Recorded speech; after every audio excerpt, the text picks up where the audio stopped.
Hi, welcome to Community Focus. I'm Stevens Point Mayor Gary Wescott, and thank you for joining us today on Community Focus.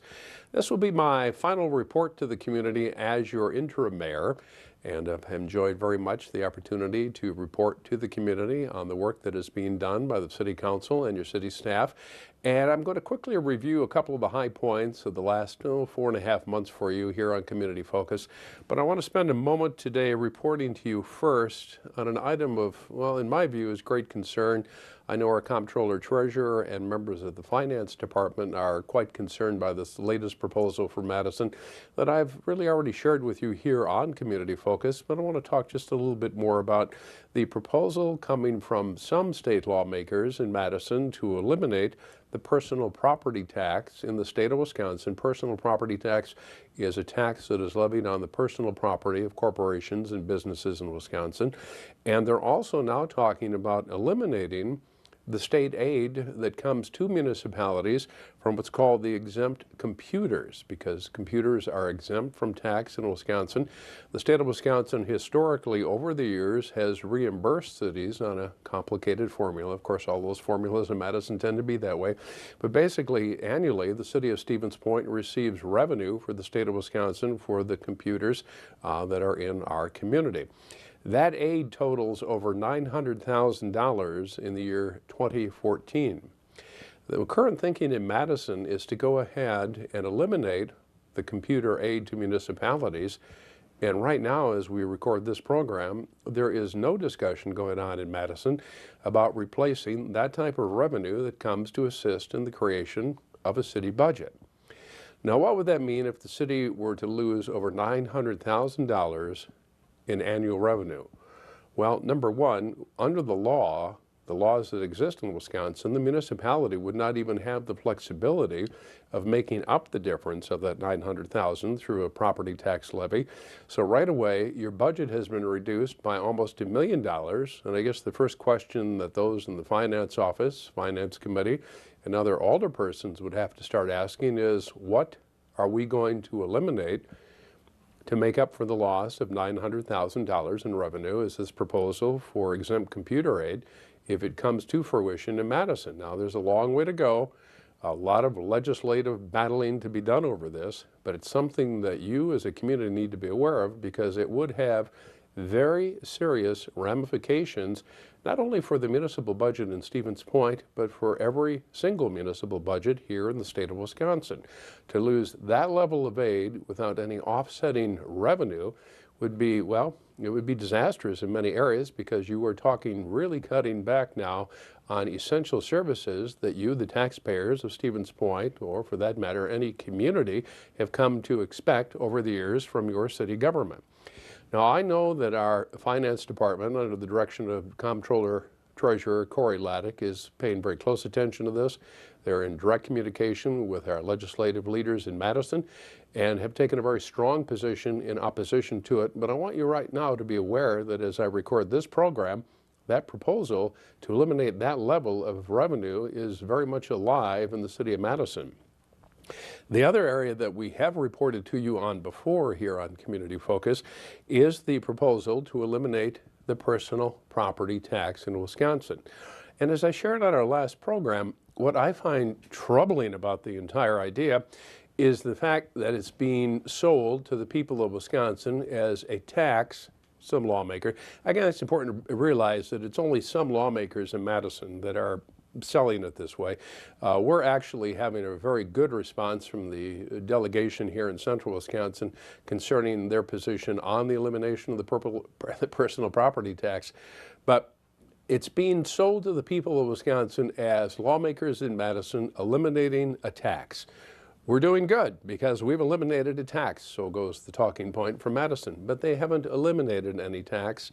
All they have done is transfer the tax from one part of the local economy to another part.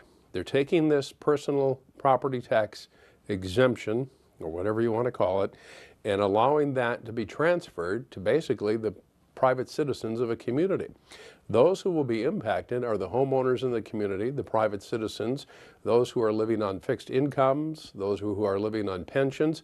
That's where the impact will be. And in the city of Stevens Point, you're talking almost $76 million in lost assessed value for the community if the personal property tax exemption were allowed to take place.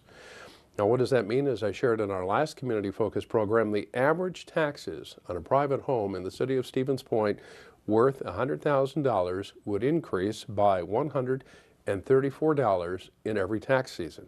And again, the key here that I want to stress in our final report to the community, this is not a tax cut. It may be being portrayed as we're cutting a tax, but all some lawmakers in Madison are proposing is transferring a tax from the corporate business sector to the private sector, to the homeowners, those who are on a fixed income, those who are working 2 or 3 jobs to get by. That's where this tax is getting transferred to. So there is no tax cut taking place here. And I just wanted to make that a part of my final report to the community. And I know that our finance people are on top of it and will continue to report to the community under a new mayor. Well, I was recently asked about the last 4.5 months here in the mayor's office. And the comment from a reporter was, it's been an incredibly busy 4.5 months. I can't believe all of the work that the city of Stevens Point has accomplished in the last 4.5 months. And we started talking about some of the things that working together. These are not my accomplishments.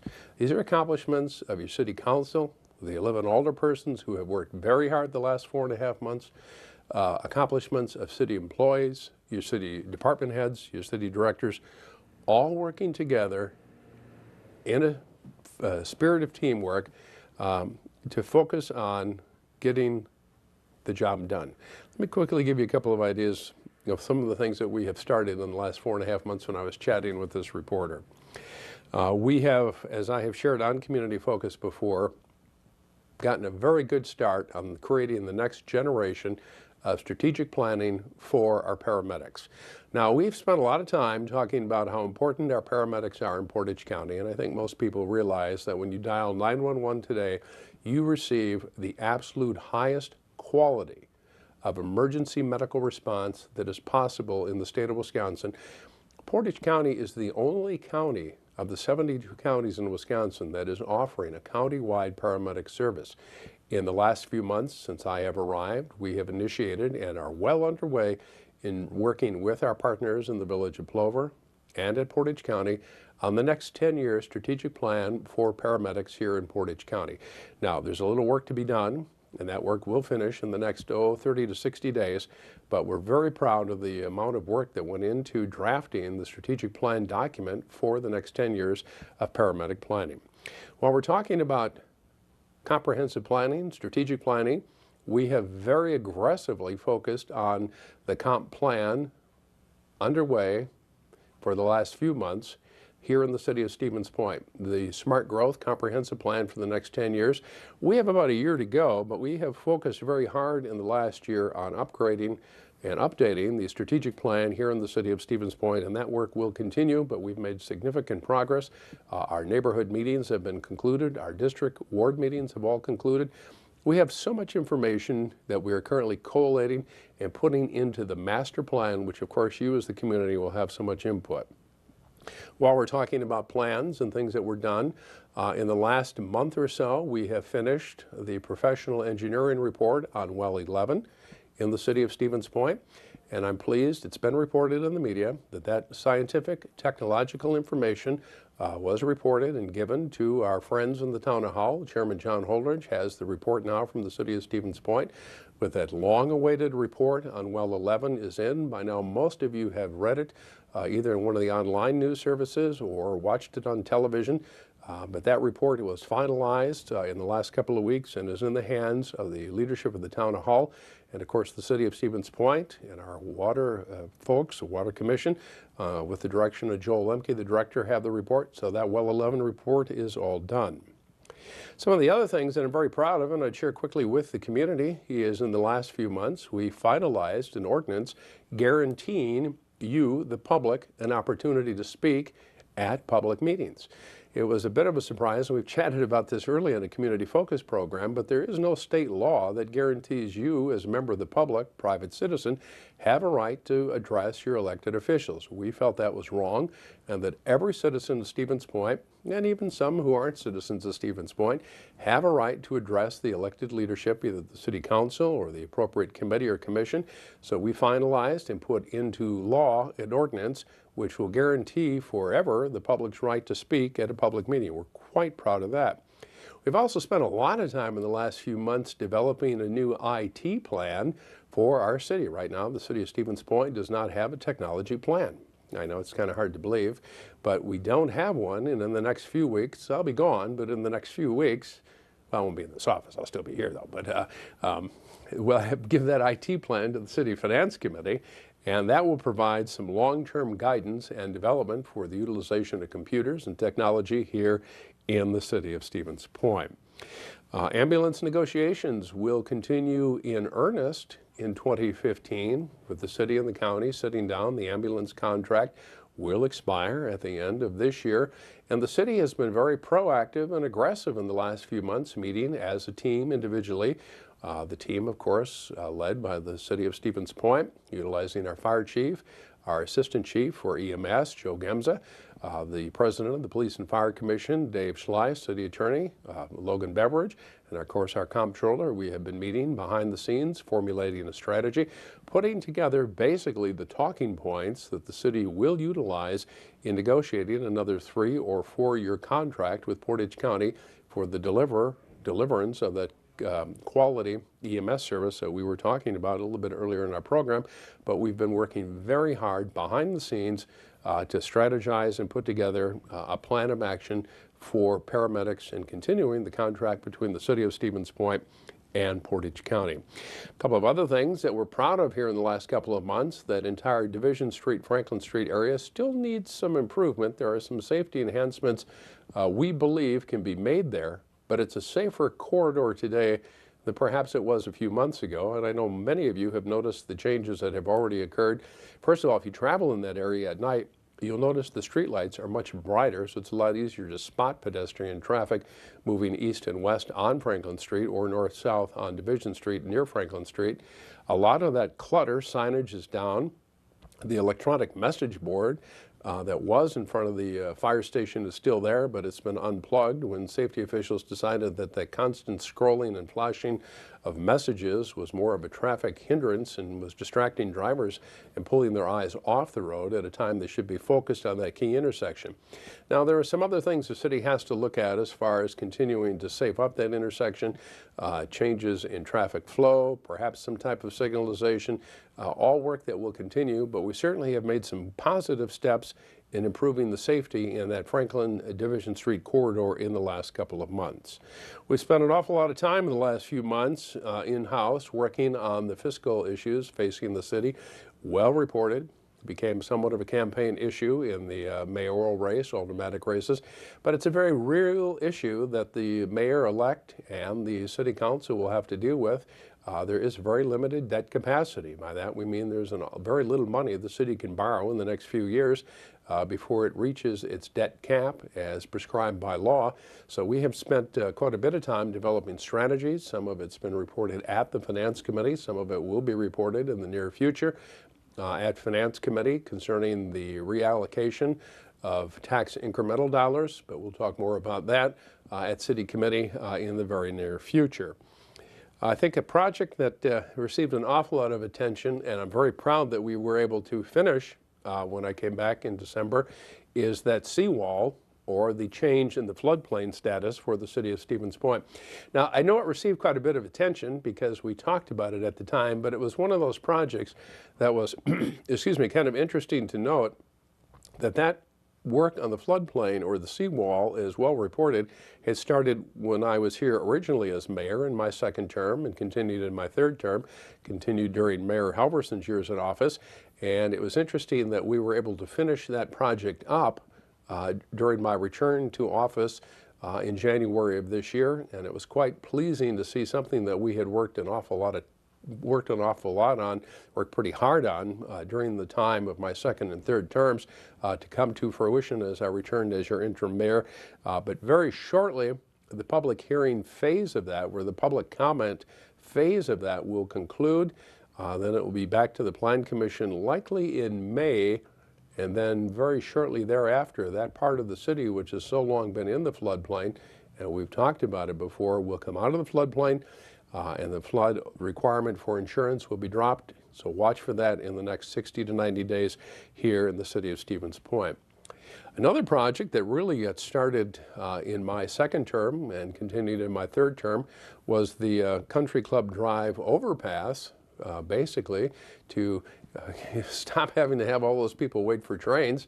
Now that project was finalized during Mayor Halverson's time in office, but in the last few months we've continued a lot of planning and engineering work that was required for it. I think we have had items relevant to the Country Club Drive overpass in front of the Board of Public Works every month since I have returned back to the mayor's office. And I'm pleased that that project, another one that we worked so hard on in my second and third terms, really has become a final project here as I have returned to the city of Stevens Point as your interim mayor. Quickly, a couple of other things that come to mind that we're very proud of: the hard work that our Assistant Fire Chief Joe Gemza and Chief Bob Finn did in upgrading the heart monitors around those paramedic rigs. They worked very hard to take pieces of equipment that are critical to the operation of our paramedic operation, and were able to upgrade those. We also spent some time, and will continue in the weeks and months ahead, partnering with Ministry Healthcare and the university on development of that parking study that you've heard so much about here in the city of Stevens Point. A study basically to focus on what we can do about some of the parking issues in the neighborhoods surrounding the university and around Ministry Healthcare. So stay tuned for that, but the parking analysis well underway here in the city of Stevens Point. We also are working very closely with the county on a county-city cooperative effort on mass transit, public transportation here in the city of Stevens Point, something we've talked about here before on the program, where right now, when I took office, we had a really good city transit system in my first term, but we decided we wanted to expand it. So in the first, second, and third terms, we worked to expand transit to the village of Plover.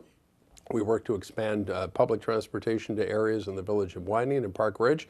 And now we're taking it to yet the next level, where we're going to work very closely with the county on creating a county-wide public transportation program to service areas outside of the Stevens Point, Plover metropolitan area. So watch for that. But I'm very pleased that initiative has new life, and I'm pleased we've been able to get that thing going again here in the city of Stevens Point to take basically public transportation to a whole new level here in the Stevens Point, Plover, Portage County area. The Stanley Street overpass has been well reported on, but that has been in front of the Board of Public Works a couple of times. A lot of work has been done on that, which will be taking place in the year 2016, 2017. I did mention the comprehensive planning, which will continue for the next year or so here in the city of Stevens Point. I'm pleased that we were able to work with the people who are working with the Fox Theater and others in downtown Stevens Point in January, February this year, an allocation of funding for the Entrepreneur Center in the downtown area. I'm pleased that we were able to take care of that. Of course, there are so many things when you start talking about accomplishments that working with the alderpersons and city staff that you realize even in a half hour you can't begin to touch on all of them, because it has been a very busy and a very productive 4 3/4 months here in the city of Stevens Point. We were able to reallocate and reactivate the Poet Laureate program, a program that had been idle for so long. That we now have a Poet Laureate again in the city of Stevens Point to work with our students, to work with those in classrooms to emphasize poetry and the importance that it plays in a community. We, of course, restarted Community Focus. John Quirk has been very helpful in working with behind the scenes, not only taking these longer episodes of Community Focus, but breaking them down into short little segments to place on YouTube for you. We realize that sometimes it's a lot easier to watch a 1 or a 2 or a 3-minute section of Community Focus, but finding more ways to communicate with you, the people of Stevens Point. And of course, look for the John Quirk radio station, I'm calling it that from now on, to appear, I'm thinking sometime this summer, sometime this summer here in the city of Stevens Point. We have worked very closely with our partners at the University of Wisconsin-Stevens Point in the last 4.5 months, helping to shepherd through their major $70 million plus new science building, 172,000 square foot building. It appeared twice before the City Planning Commission, a lot of work shepherding that through the city committees and Common Council to get approval for the university to build their new science center here in the city of Stevens Point. And I think by now all of you are well aware of the fact I was very proud of the alderpersons taking a very firm position in a resolution to state lawmakers going on record strongly opposed to major funding cuts at not only the University of Wisconsin-Stevens Point, but throughout the university system. I was pleased that the Common Council realized that the university is an important part of our community, an important part of the economic engine of central Wisconsin, and that these devastating cuts that we have reported to the people of Stevens Point on many times was something that they found to be unacceptable. And I was very happy the Common Council passed a resolution earlier this year basically condemning those cuts and asking that the money be restored. So much to report on. From regional planning, we've reinitiated relationships with the town of Howell. My good friend Chairman John Holdridge there and I have had some communications, correspondence in writing concerning planning together as a city and as a township. John has responded very much in the affirmative and in positive. We have been able to rekindle some of those relationships with area municipalities when it comes to regionalization of some of our programs and some of our planning areas.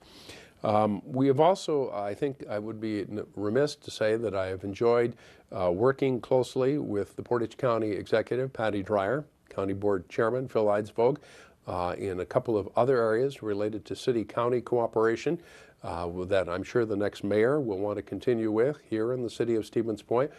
There are so many things that the city and the county do in concert with each other, from the treasurer's office to tax collection to law enforcement.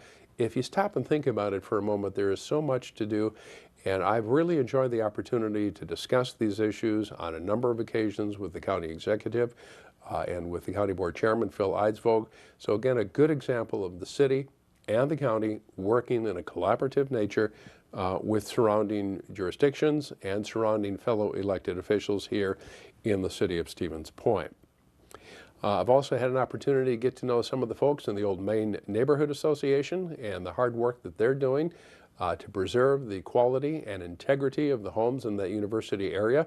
And I certainly would enjoy hearing more from them in the very near future as to how their efforts go here in the city of Stevens Point. Again, there is so much to talk about that even when you think of only being back here for about 4.5 months, you start to realize, well, the city council, under the leadership of the council president, Jeremy Slowinski, the committee chairs, Mike Phillips on personnel, you have alderperson Tony Patton on finance, and of course Jeremy Slowinski chairs public protection. You have your plan commission, police and fire commission. It's important always to report and remind the people that it's teamwork, the teamwork of the city council, the city department heads, the city employees, the senior leadership of the community. The directors of the city are just an exceptional foursome of individuals, professionals who care very deeply for the direction of this community. And I realized pretty soon when I started making this list of accomplishments between the city council and the other elected officials here in the community, and that includes City Clerk John Moe and our Comptroller Treasurer Corey Laddick and City Attorney Logan Beveridge, that it truly is a team effort. All of them working together, kind of pulling the city all in the same direction. And it really has been a very productive and a very successful 4.5 months by any objective standard. I would also commend, and I suppose they will all cringe that I do this, but I commend the news media for the work that they're doing. We have better, in my view, more comprehensive media attention to city committees and to the Common Council today than I think we did in my second and third terms, when there was only one or sometimes two media outlets who showed any interest in reporting the news from the city of Stevens Point. Now at our Common Council meeting, there are always 4 members of the press representing different parts of the local media who've done a good job of sorting out information and reporting it to the people. I would be remiss if I didn't remind you that one of the best tools for information of what's going on in the city of Stevens Point is StevensPoint.com. John Quirk and his large team of 40 or 50 employees now. Okay, I'm kidding. John's sitting behind the camera, so he knows I'm doing that to him. John Quirk works very hard. No, he does not have 20 or 30 employees. It's basically a one-person operation. Sarah is there 20-some hours a week, I guess. But it's basically John's hard work with StevensPoint.com, keeping that updated, keeping programs like this on Community Focus and putting them up on our Facebook page, Twitter, and wherever else he posts this stuff. I'm not even sure. I'll probably be running into it for the next 10 or 15 years. But John is to be commended for his hard work, too, here in the city of Stevens Point. Again, I could probably fill another half hour if I went through every project and program that our city council and city employees have accomplished by working together in the last 4.5 months, but I don't have that kind of time. So I will say thank you. It has been an honor. It has been a privilege to be back with all of you again for the last 4.5 months. The last thing, I told my wife this recently, that I ever expected when I said goodbye in 2007 is that I would be someday sitting back working in the mayor's office. It has been an honor, and I thank the City Council for electing me and giving me this opportunity to return and to work for you, the people of Stevens Point. Thank you. I, of course, am not going anywhere. I'll keep a close eye on everything that's going on, and who knows what happens in the future. It's been an honor and a pleasure to be back with you. Thank you, and thank you for joining us today on Community Focus.